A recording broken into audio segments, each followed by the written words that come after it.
Hey, everybody. I'm David Bloom with Next TMT and Next TMT Talks here with Matt Smith, Chief Evangelist for AKTA, which does a lot of really interesting technology to solve a lot of the problems that are challenging our newly AI enabled, some places, streaming universe. One of the ones I think we're going to try and get into several different items in different segments here. But for this segment, let's talk a little bit about the fragmentation of the supply chain.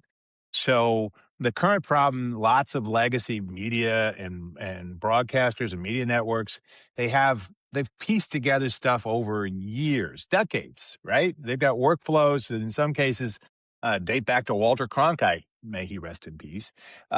And they've got on-prem hardware, they've got these software systems they've plugged in, and they've sort of Frankenstein them all into this thing that works, but maybe not for the future in terms of ingest, transcoding, content management, all that stuff, moving these gigantic files, and they're only getting bigger as we get more Ks in our numbers of resolution. So there's lots of bottlenecks, lots of challenges. So talk about what you're seeing and kind of where it's going. David, you nailed it. I'd start by saying most media companies are not short on content, right? They're short on speed, efficiency, and workflow simplicity. So what we do is we're built to help keep video teams, to help them move faster and operate smarter and unlock more value from every asset. What does that mean? So, like you said, the old workflow was not built for today's content demands, right? We've got more consolidation. We've got, do more with less. It's more and more and more. Why can't you two or three or 10 guys do, 10x the content? Well, you can, right? But you need something to help you with the more mundane tasks. I say mundane, but I mean, they're part and parcel of what we do. It's the everyday headaches of just getting something out the door, right? I mean, Yeah, that's just the reality. or even the process of that, right? Typing out a title, typing out a description, adding meta tags, right? That required humans, butts and seats in front of a monitor just 5 years ago. And today, Agentic AI can solve most of these problems for you. The problem is, and this is my observation, is there's too many companies that are kind of sitting on the dock with their toes in the water, like, yeah, this is kind of nice. And what I mean by that is they're applying AI to little snippets of their Yeah. workflow where, Their toes are damp, but that's yeah. about it, right? And meanwhile, I'm in there in my swim trunks waving, going, hey, water's warm. It feels Come good on here. in. Let's go. Let's go. Right. But seriously, and you nailed it. I thought, and you stole my thunder. Frankenstein workflows create friction at every handoff, right? Because you've got A solution, B solution, C solution, D solution. None of them really talk to each other well.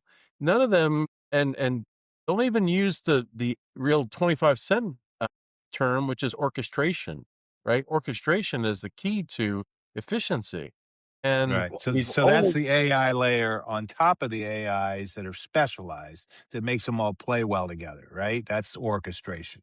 completely, C- right? Yeah. Orchestration means that these pieces are working in concert. And it doesn't just mean that, again, solution A tells solution C that, hey, I'm done, right? It's more nuanced than that, right? So we've even moved, since you and I spoke in Vegas in April, we've even moved to a model where we are not only having agents that perform tasks like VOD syndication or live analysis or metadata extraction, but now we have agents managing agents. Now, I know, crazy as that sounds, think of it though in terms of like your college course or your high school, history course, where you've got an instructor. They want to check your work, right? So, hey, David, you got a 98 on the test. You only missed this one little thing, but let me check all your work. Let me make sure that everything's right here. And you did your homework, so you got that 98, but there needs to be someone or something there that is kind of managing and understanding the work. The work, the raw work product can come back from these agents, but as we've all read and seen, sometimes the efficacy suffers a little bit. This, tutor, this professor, as I'll call it, almost serves to say, let me see your work. Let me see how you got to that problem. and Mm. we'll talk about whether you need to correct something or not. Well, even Hollywood agents need agents managing them. So CAA has, WME, UTA, they've got like Brian Lord or used to be Michael Ovitz or, Aria Man. So there's agents managing agents, but this is going to be like, this makes Hollywood look silly. Not that it doesn't usually look silly anyway, a little bit. But that being said, you're trying to create a soup to nuts solution Yep. as opposed to a set of, again, kind of jerry-rigged Frankenstein bolt-ons to fix parts of the problem, but not the whole workflow. And it's the workflow challenge as a whole that much of the industry still faces because, as you say, they dip their toes in. They don't get in because it's scary. And how much do you want to put your whole business on this thing? So how do you quell concerns that a big company trying to get stuff out the door, this will solve your problem and will do it reliably? How do you talk about those kinds of, I'm sure, very important operational questions? Yeah, it's a multifunctional discussion, David.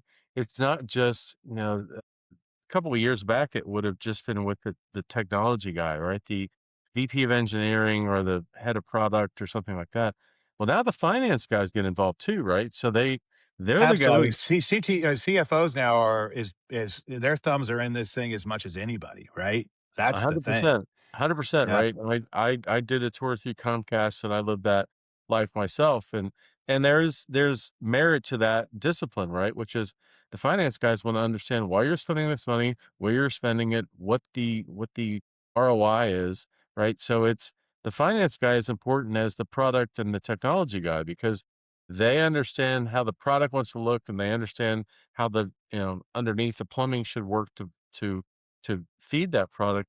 But the finance guy wants to understand what we're spending money on and why and what the ROI is, if any. So yeah, it's a multifaceted discussion. And it's not just, single stakeholder anymore. There in these media organizations and these sports leagues, there's many people who have a seat at the table and want to have part of that discussion, right? So sure. we're really driven by, this mantra, well, many mantras, but I mean, fragmentation is the enemy of speed, right? A lot of these organizations are like, I've got more content, I got to create vertical content, I've got to do this, I've got other things that are being thrown on my plate in addition to the regular business that we've got to run day in, day out. And if you just kind of bolt things on, it's that you are doing that at your to your despair, right? Because it's, it's a Not losing to your detriment, your despair. pro- It's like you think Frankenstein kind of felt bad after being animated. Just wait till you bolt on your vertical solution on top of your everything else. Give me an idea though about when we talk about ROI. Like what would a company, I mean, obviously every company's different. Every company's got different costs, et cetera. But what's sort of something they should be looking for, shooting for, expecting from a transition, such a wrenching shift and transformation of what they do into this new generation, new era of Absolutely. content So handling? yeah, absolutely. So I'll leave them nameless, but one of the largest streaming platforms in the world, that is a customer of ours, went from a team of 35 people managing fast channel creation, live linear channel curation, on demand content, you know, management, metadata enrichment, population. And within 18 months, through technology, good hand, we were able to move them to a world where they had 3 people. So we're talking, orders of magnitude of efficiency for, the same type of content output, in fact, still growing with a footprint that is a third, and not a third, which is a A tenth 10th. size of what it was, and with no operational drop off, with no impact to the organization, simply because and you have to think of it this way. It's not about, okay, we're just going to pick this head up and that head and, either throw them out or throw them over here. It's not about that. This is about letting technology help you to be more efficient. So let technology create the slug, right? For us journalists, the title of that piece of content. Let it create the short description.